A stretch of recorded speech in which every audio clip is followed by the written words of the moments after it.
Welcome back. So for this one, we're going to continue our review of different linguistic structures with a focus on phonology this time. So phonology topics that we'll cover are some phonological features, which are similar to phonetic features. We'll talk about phonemes and allophones, and then look at some different rules and processes that apply to this. And this will be relevant for our historical analyses very frequently as we think about how sounds change over time, even though when we think about phonology as a general field, they're often looking at things that are changing in a given moment. So more synchronous stuff in phonology, we'll be looking at more diachronic kinds of things.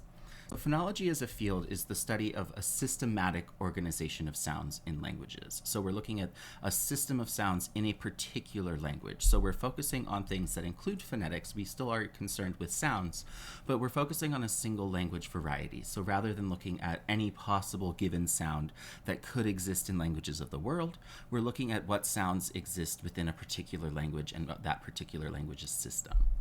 And this is going to be looking at how we're organizing these sounds in our mind and how these sounds are used to sort of convey meaning. So does a speaker recognize a sound as distinct from other sounds? Are there predictable variants of certain kinds of sounds? Has a sound changed over time? These are questions that we'll be looking at, things that we'll be considering as we're going through looking at phonology. So to start with phonological features, these are things that relate to our phonetic features, things like voicing, place, manner, things like backness, height for vowels.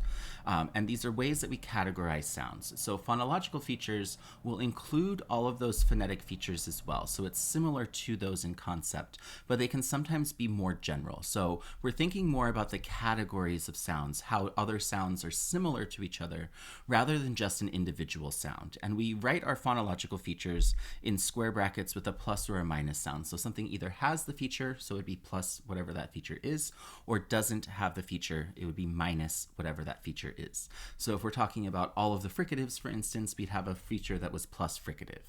If we're talking about all of the plosives, plus plosive. If we're talking about voiceless plosives, then it'd be plus plosive minus voice, because these do not have voicing. And this helps us group sounds together and see how sounds work together in a language. Sounds tend to pattern together and do things together based on the kinds of features they share. So all of the plosives might do something in a language either in a moment, in a given moment in time, or over a period of time because of those different features that they share. So in addition to all of those phonetic features that we've seen from the IPA chart, we're also going to be concerned with a few different additional features that are beyond just the individual phonetic features. So some of the ones that will be relevant that you might come across and that might be useful for us in our other analyses and as we're looking at other examples throughout the history of English are going to be ones that are distinct for broader areas or more succinct areas of different features. So things like liquids is one of them, which would include our lateral L and our rhotic sound, our R sound in English. And so these are liquids. They're pretty loose in your mouth. Your mouth is relatively open while you're making them. And these are both approximants, but they're separate kinds of approximants than what we would call glides, which are also approximants, but these are known sometimes as semivowels. These include our non-rhotic approximants. These are our w and our y sounds. And the reason we call them glides is that you can kind of feel your tongue moving, your mouth moving as you're making it. You're sort of gliding through them. They also act kind of like vowels sometimes. So that y sound, we can kind of think of how Y is often classified in English as sometimes a vowel. That Y sound can sometimes act a little bit more vowel-like, and it's produced in the same area as other vowels are produced. And then some of the others that may be relevant for us in different analyses are things like obstruents, which is anything that has some sort of obstruction in its sound. So things like plosives, affricates, fricatives, where there's either complete obstruction or mostly obstructed airflow, versus sonorants, which would be any other sound. So obstruents and sonorants are opposite of each other. And so sonorants would be things like nasals, liquids, glides, approximants, and vowels. So these are things that have more continuous airflow. You can kind of think of sonorant as related to song. So the kinds of notes that you might be able to hold out if you were singing are the kinds of things that you might find in the group of sonorants. And it's important to remember that these are opposite of each other. So any sound that is minus obstruent is the same as a sound that's plus sonorant. So these categories work in opposition to each other.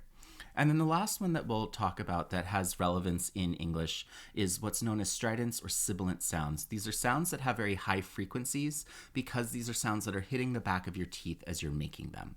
So a sound like s or sh Because it's hitting the back of your teeth, it's getting a higher frequency, and this is a subset of fricatives and affricates that do this. In modern English, we have 6 of them. We have our s, our z, sh, and zh, and then our affricates ch and j as well. And these are all of those sounds where the air is escaping through and hitting the back of your teeth as you're making them. So that has that high frequency. There's a reason why we tell people to shh when we want them to be quiet and not to use an F sound, for instance, like f, because that shh sound has such a high frequency, it can be heard over other speech because it's a higher frequency sound than all of the others. And it's important to remember when we're looking at patterns, when we're looking at rules, when we're looking at how these features work together, that there can be more than one correct way to categorize these features. So what we want to try to go for is just the most concise description. So if we can say something is plus this and minus this and minus this, but we can find another way to say it where it's just using 1 or 2 features, that shorter list of features is going to be the most accurate and the most useful for us. For vowels, it's a much different picture. So we have backness, we have height, we have rounding, we have tenseness. But when we're thinking in terms of features, there's really only 6 features that we use. Things are either plus or minus high or plus or minus low in terms of height. Things are either plus or minus front or plus or minus back in terms of backness. Things are either plus or minus tense, and then they're either plus or minus round. So you'll notice that even though backness and height have a 3-way distinction in our vowel chart, we don't have a mid or a central feature. And the reason for this is that it's really uncommon for only mid vowels to do something or only central vowels to do something.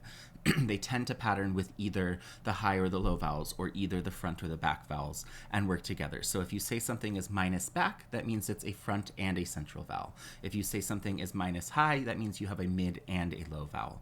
So these are the only ones that you really need because you're never really going to find cases in most languages of the world where only the mid vowels are doing something or only the central vowels are doing something.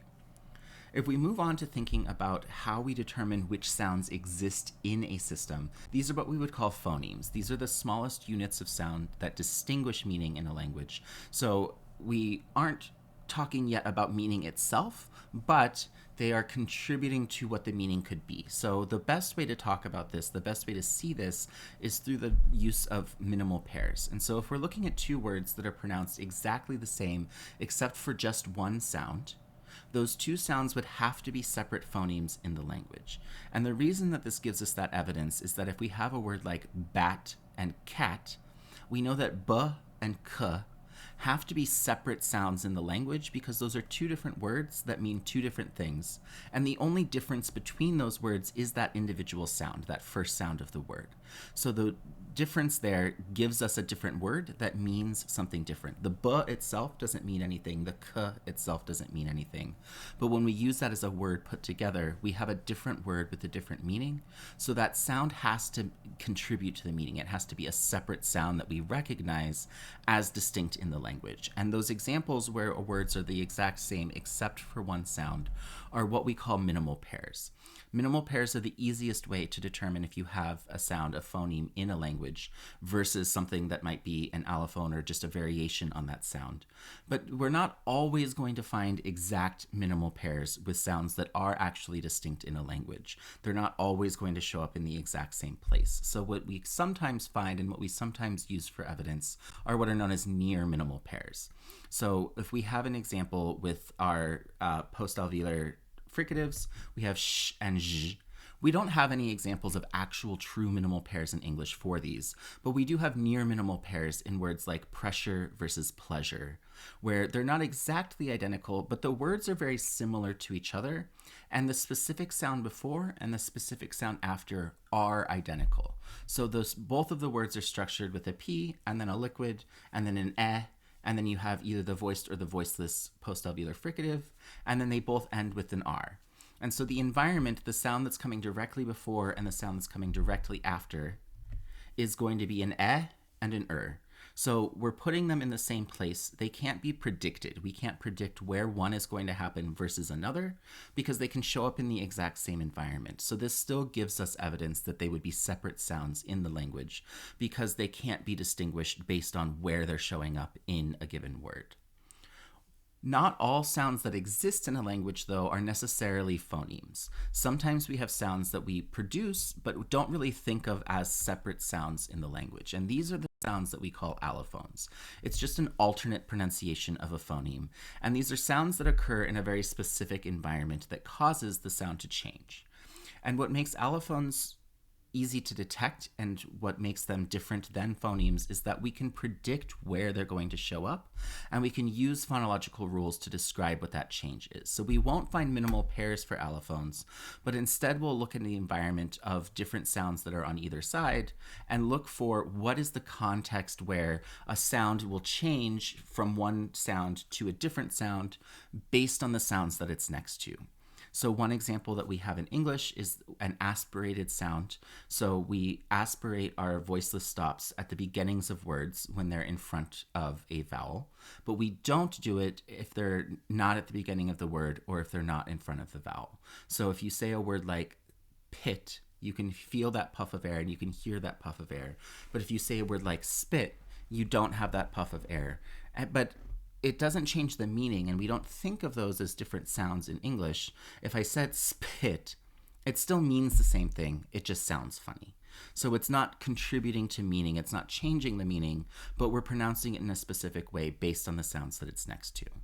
So thinking about phonemes and allophones, phonemes have their own identities. They can appear in the same environment. We can't use any sort of pattern to distinguish where we're going to find one versus another. So Superman versus Batman, these are two separate entities. They can show up alongside each other. They can be next to each other. They can be in the same environment at the same time because they're two separate entities. Whereas allophones are just variations on the same exact sound. They can't appear in the same environment because it's just depending on what sounds they're next to, which one you get. So Superman and Clark Kent are one and the same. You'll never find them in the exact same place at the exact same time because it will depend on what sounds a sound is next to, which one you're going to get. So when we're thinking about looking at phonemes and allophones, we're looking at separate phonemes if they are distinctive or if they're contrastive. So if they change the meaning of a word, then we have a distinctive sound. We have a separate phoneme. So those minimal pairs are the easiest way. But when a sound is just a variation on the same sound, then we have allophones. So the P in pit versus spit, for instance, where we'll think of them as the same sound. They're both just a P sound in our mind, but we manifest them differently. They sound slightly different depending on the sounds that they're coming next to. And if we look at another example of this, we have a lot of different allophones for the letter T in English, depending on what they come next to. So if we look at words like top versus stop versus little versus kitten versus hunter, you'll notice there's 5 different ways that we can pronounce this, where the T in top is something that's aspirated because it's at the beginning of a word and in front of a vowel. The T in stop is not aspirated. It doesn't fit that environment.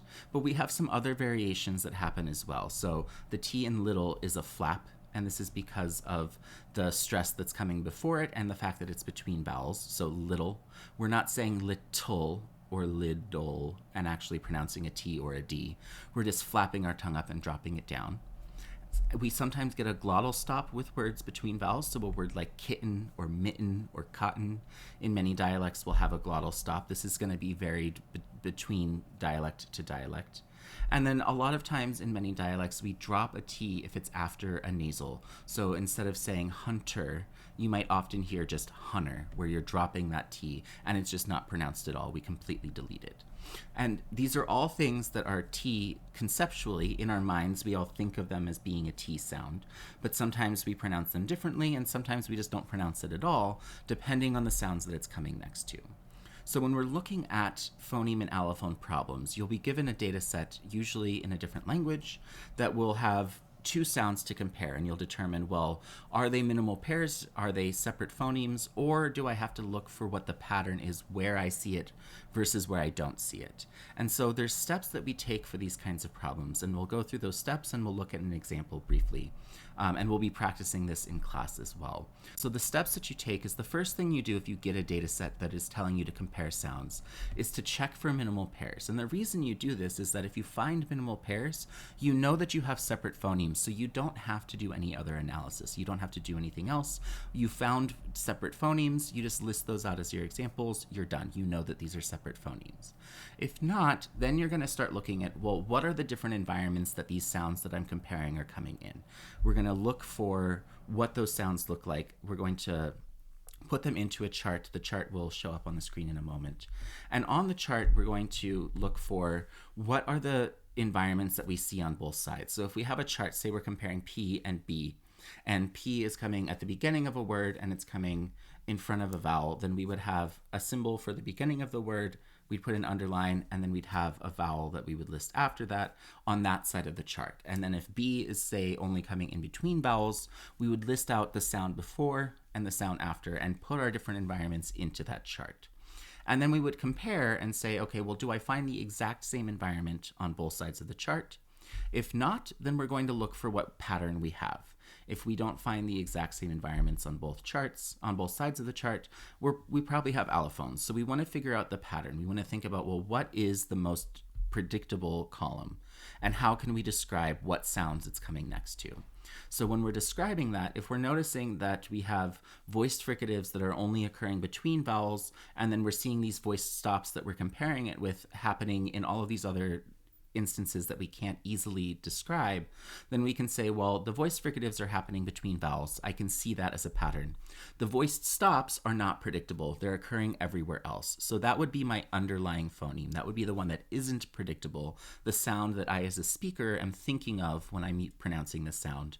And then the allophone variation is just how it comes out of my mouth in that particular environment. I don't think of it as a separate sound in the language, but I produce it slightly differently when it's in a specific environment.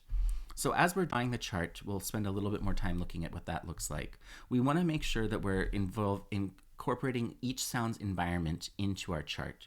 So if we're looking at the word cat, for instance, and we are looking for the environment of the sound k in cat, we're starting it at the beginning of a word, so we're using a pound sign or hashtag to say this is a word boundary.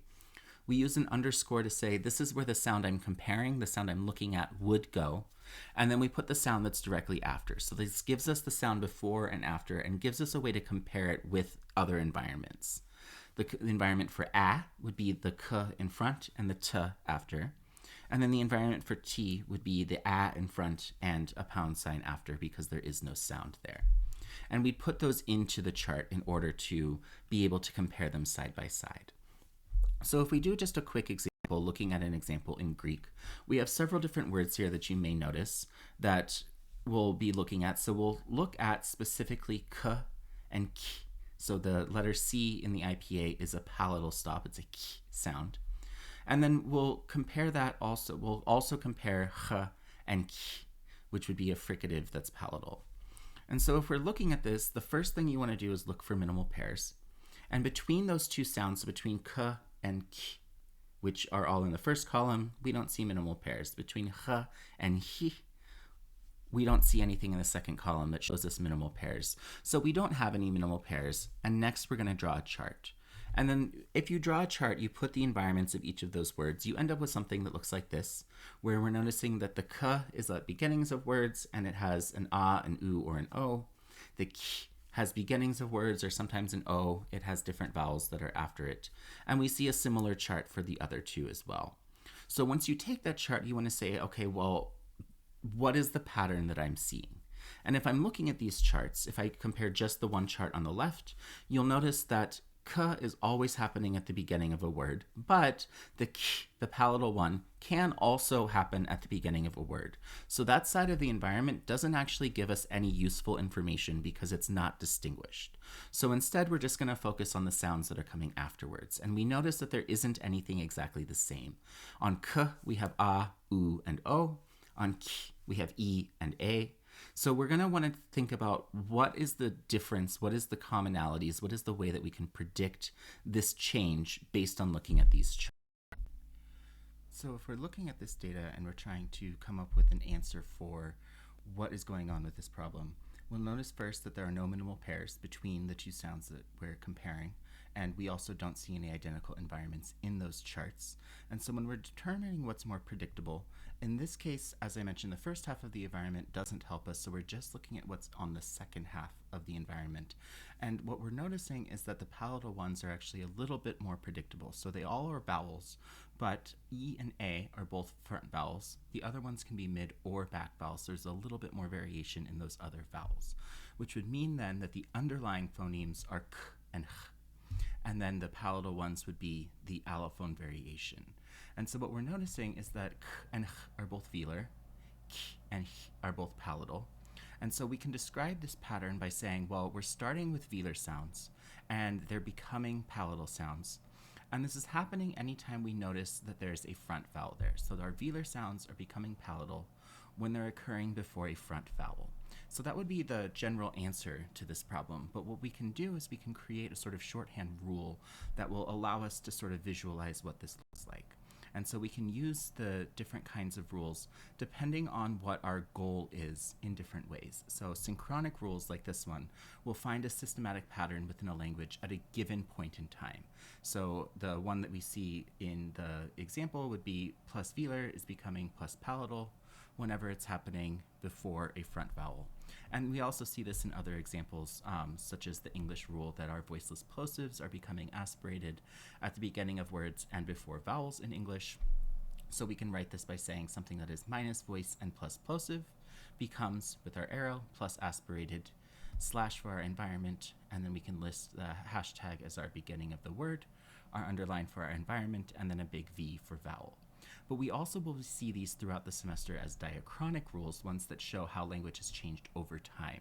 So for example, there's a rule in Proto-Germanic that an A sound is raised to an E sound before the Z sound. So mes becomes mies, and so we can write a rule that shows that happening with this individual sound change. So when we're writing rules, there's a couple different ways that we can do this. So we can do this with a single vowel change, where if there's just a single sound that's changing from one sound to another sound, we can just use the IPA symbol itself to represent that sound. So if sound X becomes sound Y, then we can just put sound X, the symbol, and then become sound Y, the symbol. However, if we're changing things that are based on features, so if we're looking at more than just one sound that's changing, then you'll see something like if voice plosives become voiceless at the end of a word, that we would then use those bracketed features, the plus or minus features, and say plus voice plus plosive becomes minus voice, and then list our environment. So when only one sound is changing, then you just use the symbol for that sound. It's a lot easier. It's better than trying to list out the entire list of all of its features. But when more than one sound is changing, that's when you need to find features that a sound shares. And the reason for this is that our rules can't have any and or statements. So the use of those features is the way for you to take all of the things that are changing, find out what is similar about it, what they have in common, what the pattern actually is overarchingly, and then write one single rule that uses all of the features that are aligned. So if we go back to that Greek example, we know that k becomes ki. We know that h becomes h.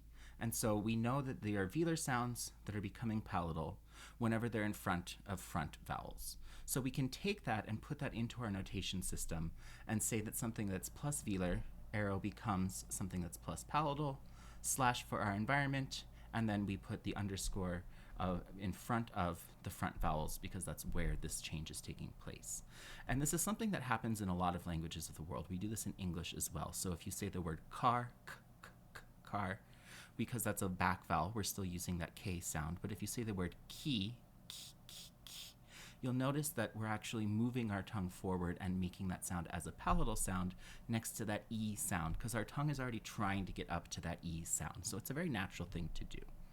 And it should be remembered that rules, features, these should always be as concise as possible. So try to remove redundancy, make sure that there are no and or statements in them. And when we're looking at these rules and we're talking about things like these synchronic examples like this Greek palatalization rule, or what we'll often see in our own data throughout the semester for diachronic rules, most of them look very similar, but there's some slight differences in the way that these rules are constructed visually. So synchronic rules will use an actual arrow for the becomes, and then diachronic rules, you'll typically see a protoform with an asterisk saying this is what we've constructed as the form, and this is what it would have likely looked like before.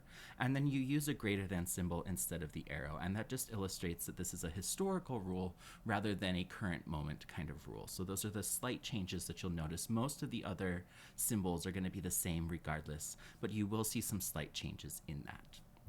So before this ends, I do want to quickly talk about some phonological processes. So the example with the Greek, for instance, this is something called a palatalization rule, where you're moving your tongue closer to the hard palate while you're trying to pronounce something. And these are the kinds of things that happen very commonly that can explain why a change is taking place or why a change has taken place if this is something that happens over time. So some of the most common ones are things like assimilation, where a sound is becoming more like an adjacent sound. And this usually looks like a sound taking on one of the features of whatever sound it's next to. So unbutton being pronounced in quick speech, sounding closer to button, where the N becomes more like the B and becomes bilabial. We have dissimilation, where neighboring sounds are becoming less like each other.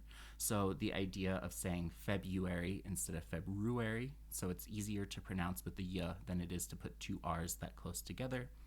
Things like lenition or fortition, which is a sound losing or gaining what's known as consonant-like characteristics.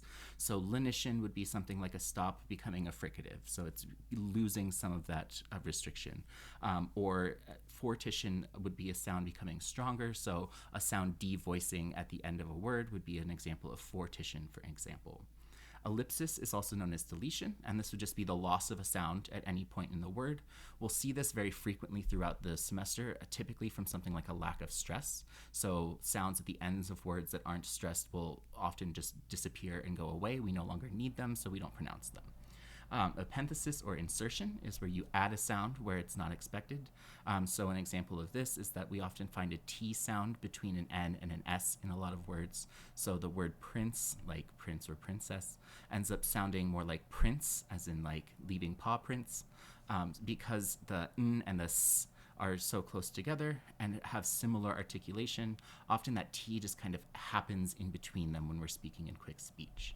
And then finally, metathesis, which would be sounds inverting or switching places. So a word like ask sounding like axe, which is actually the original form. It's gone back and forth. So we can see sounds sort of switching places or saying aminal instead of animal, something you hear children say. And we'll see some of these changes in consonants, but we'll also see them in vowels. Vowels tend to be less stable over time than consonants, and we will talk about vowel changes throughout the semester as well in very specific arenas, but we'll see a lot of really important consonant changes also. And we'll see some other reasons that these changes can take place also that are just sort of physical or linguistic reasons. So one is just the ease of articulation. So based on what's easier for us to actually pronounce, some of these changes may end up taking place, like assimilation or dissimilation. So February is easier to say than February, for instance. Improving speech or hypercorrect speech based on perceived patterns. So this is just a hypothetical example. So if talkin is short for talking, you might assume that virgin is short for verging. And so we can find examples throughout the history of English where someone might make an analogy of that and hypercorrect something to align with those expectations. And then the reverse can happen also, hypocorrection. So thinking something said in fast speech is the actual correct form and then using that as the correct form. We see that happening throughout language history as well. And there's also just a general system that we find across languages as a tendency to balance a phonological space. And this is a promotion of what's known as maximum distinction. So in a 5-vowel system like Spanish that has a, I, u, o, e, you have 3 back vowels, you have 2 front vowels, there's sort of equal spacing in your mouth between all of those different vowels. And so what often happens is that if a language loses or changes a sound, there's pressure to either fill in the gap or to sort of move something else out of the way in order to maintain distinction within the system. So that covers phonology, and we'll talk a little bit more about this in class. We'll have some examples, some practice. And as always, if you have questions, send me an email, schedule office hours, bring your questions to class, and we'll be able to talk about them.